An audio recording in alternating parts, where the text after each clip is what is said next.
উত্তর আফগানিস্তানে ভয়াবহ একটি ভূমিকম্পে ভেঙে পড়েছে নিস্তব্ধতা, কেঁপে উঠেছে শহর গ্রাম। সোমবার ভোরে মাজারি শরীফের কাছাকাছি অঞ্চলে অনুভূত হয় এই কম্পন।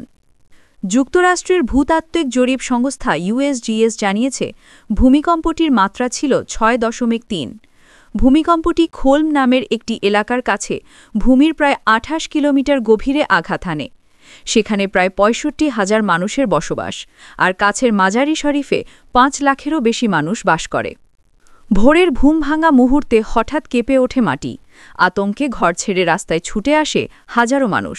কেউ শিশুদের বুকে জড়িয়ে ধরে প্রার্থনা করছে, কেউ আবার চোখে মুখে ধুলো নিয়ে দাঁড়িয়ে আছে ধ্বংসস্তূপের পাশে।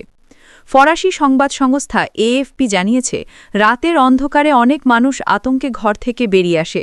কেউ জানত না পরের মুহূর্ত কী হতে পারে। এখনও পর্যন্ত হতাহতের সঠিক তথ্য জানা যায়নি। আফগানিস্তানের জাতীয় দুর্যোগ ব্যবস্থাপনা সংস্থা জানিয়েছে, উদ্ধার কাজ চলছে এবং পরবর্তী সময়ে বিস্তারিত তথ্য জানানো হবে। USGS-এর সতর্ক সিস্টেমে অরেঞ্জ অ্যালার্ট জারি করা হয়েছে। এর মানে হল বড় ধরনের প্রাণহানি এবং ব্যাপক ক্ষয়ক্ষতির আশঙ্কা রয়েছে। মাত্র 2 মাস আগেই অগাস্টে পূর্ব আফগানিস্তানে 6.0 মাত্রার ভূমিকম্পে 2000-এরও বেশি মানুষ প্রাণ হারিয়েছিল। তখনও ধ্বংস হয়েছিল কাঁচা মাটির তৈরি হাজারো ঘরবাড়ি।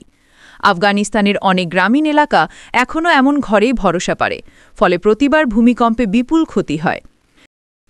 ভয়ঙ্কর রাতের সেই কম্পনে আবারও স্মরণ করিয়ে দিল আফগানিস্তান আজও প্রকৃতির অপ্রতিরোধ্য শক্তির সামনে কতটা অসহায়। যারা বেঁচে আছেন তাদের মুখে এখন একটাই প্রার্থনা, আর যেন না কাঁপে এই ভূমি।